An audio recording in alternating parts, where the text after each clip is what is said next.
How to start a notebook manufacturing business in Africa. Ladies and gentlemen, welcome to another episode of my videos on the Business in Africa YouTube channel. Remember, I told you the last time that you should drop your comments, right? Because I read all the comments and I try to make videos that will add value to you, because you are the guys watching me, right? So I'm here to do videos that you're going to love. So today's video is actually coming from one of my subscribers on the YouTube channel that actually commented that they want to know how to start a manufacturing or a notebook manufacturing business. I'm going to read his comment before we go ahead, right? Like, let's see together what the person asked, and then you yourself will also know if the video I'm going to do today will answer that question, or is going to like give that person some value added information to help him make his investment decisions in Africa. Okay, so let me read what he said. This person is called Shams Rehan. Shams Rehan, big shout out to you. I'm so happy that you watch my videos, and I'm also so happy that you could comment and request for a video, right? That's what I tell people. Hey, don't always watch and just go away without commenting, okay? Drop me a comment to let me know which videos or which topics you want me to cover, like this one, and I'm going to do that for you. So let me read what he actually said. He said, "Hi, I want to start a notebook and pens manufacturing unit, and I'm also interested in setting up a spices unit. How much investment is required?" That was his question. How much investment is required? He talked about notebook manufacturing and also spices manufacturing. So I decided to do two different videos. I'll do spices manufacturing different from notebook manufacturing. Okay, so in this video I'll talk about notebook manufacturing, and I'm going to answer the question, how much capital can you have? Okay, so guys, I hope you're out there watching. My name is Rufo Chifu, and for a very long time now I've been setting up, helping people set up businesses in Africa, and of course I can do that same for you, right? HR and systems, we do feasibility studies, business plan writing. We also help people create their companies in Africa and in all the African countries. So if you're watching for the first time on this channel, make sure, right, just make sure you click on the subscribe button and join the community. We are having a very big community here talking business in Africa, and I'm sure you're going to gain a lot, by being here or by subscribing to this channel. So do that right now. I'll be right back after the break. Hello guys, hello my Business in Africa YouTube community. My name is Rufo Chifu. I always talk about the best business ideas to invest in Africa. And I have been having a lot of questions from investors like you asking me, which African country should I invest in? I therefore decided to create this. If you're an investor and you want to invest in Africa, then you need this tool. Click on the links in the description box below and download your own copy. Welcome back, guys. Welcome back to the Business in Africa YouTube channel, and I guess you already subscribed, right? If you haven't subscribed yet after this break, I'll give you 5 seconds if I continue talking about what I had to talk about here today. I'll give you 5 seconds to subscribe, and I'll usually count.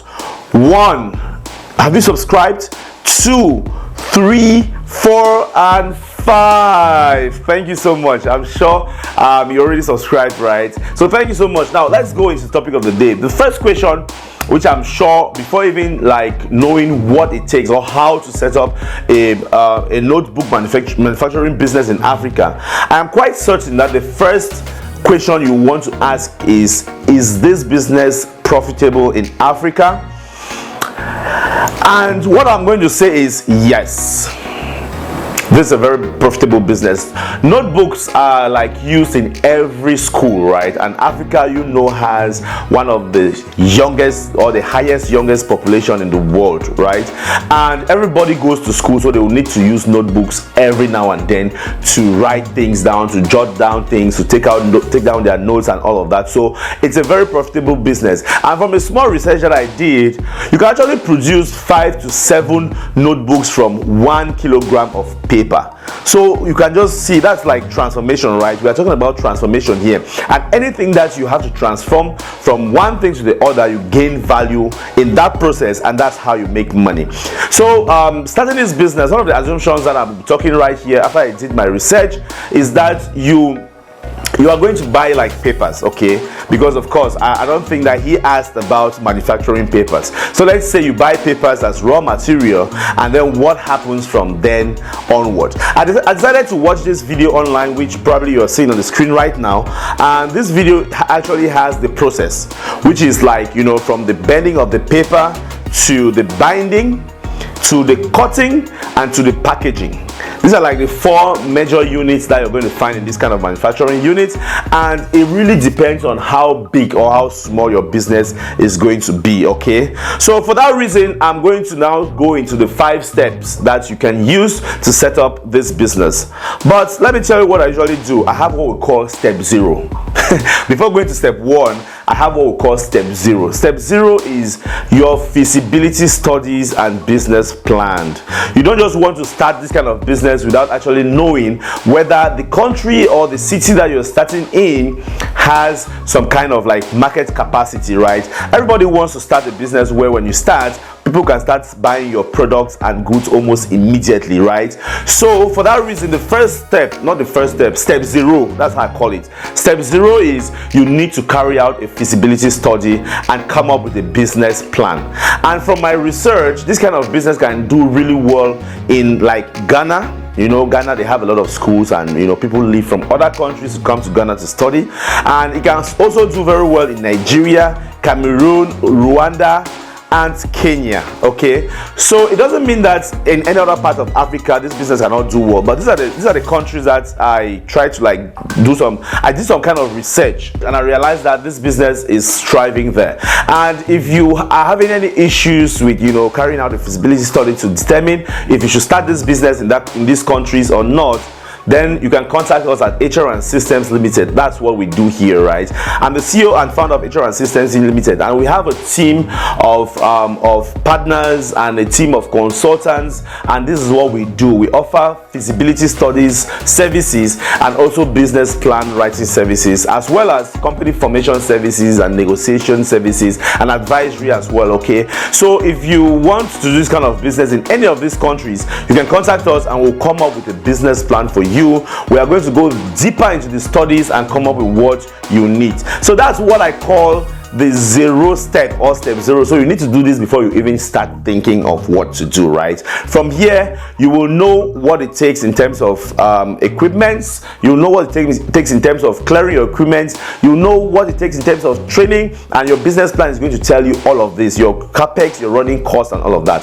From the small research that we did, if you have about $45,000 US, which is about 25 million francs CFA, you should be able to start this kind of business in a very small scale in Africa, because you can get a binder, you can get a stapler, you can get a cutter, you know, electronic cutter and a packager from China at very, very low cost. Especially if you want to start, if your business is not going to be a big, you know, production kind of business, if it's going to be a small business, then you should be able to start up this business with about $45,000 US. And as I said, if you need a business plan with details, then contact us. Let's discuss more, right? Now, that said, guys, let's now go to what I call step 1 of the process.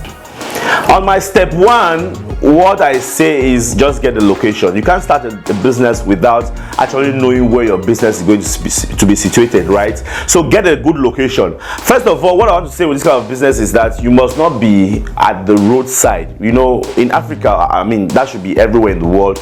If you are looking for a property to rent by the roadside, like a business store or whatever kind of property, it's more expensive than if you go into the Cartier a bit. Yeah, Cartier, when we say Cartier, we mean like you go to the suburbs a little, like out in the outskirts of the town, right? So this kind of business doesn't necessarily have to be in the center of the town. So go out, get a cool place, so that you don't pay much rent, just a place that has good space so that your machines can like breathe, and then you just negotiate your lease and then lease this place, okay?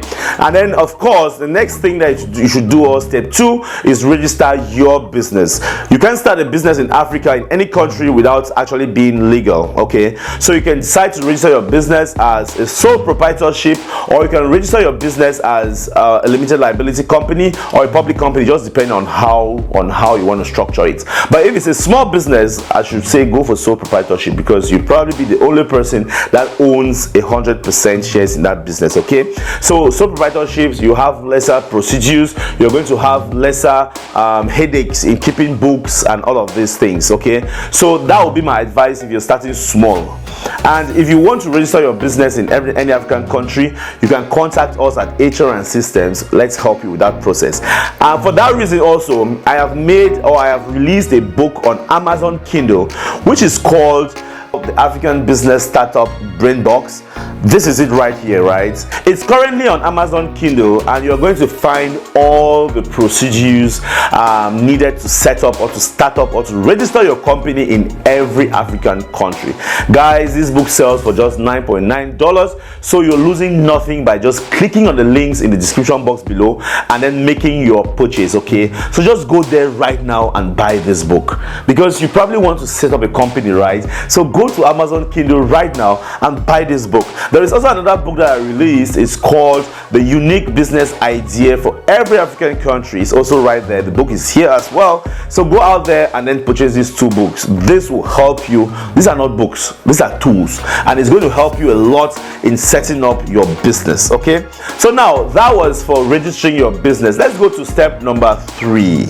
In step number 3, we're going to be talking about importing your machines. Yes, importing your machines. This is where you're going to have a hassle of dealing with clearance, right? With port clearance, and also probably dealing with foreign suppliers, like suppliers in China or in Europe or wherever you find good machines that you can buy.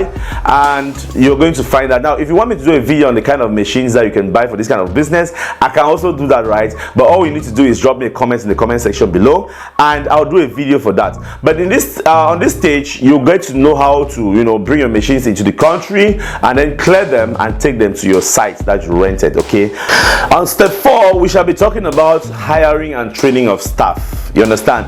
So in this case, you probably want to train some people how to use those machines, okay? Because these machines will probably need some expertise in operating them. So you take some time out, a month or 2 or 3, depending on how complicated or how sophisticated your machines are, and train your staff on how to operate these machines. So you start by hiring them, advertise online or go around and do some pushing or something like that, and then you train your staff. Okay, now on step 5, which is my final step, is just marketing, and then of course you start making money. So just market your business. I would recommend that you use online marketing like digital marketing. You do a short video, a short post, a small poster, flyers, and use every digital marketing means that you can to market your notebook printing business. And not notebook printing, notebook manufacturing. But of course, there's a little bit of printing inside, right? And then you start making money.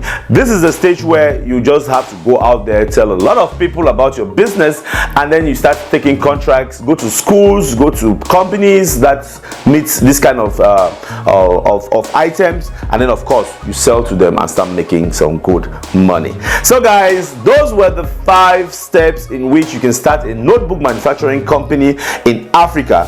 And just tell me, okay, was this video resourceful?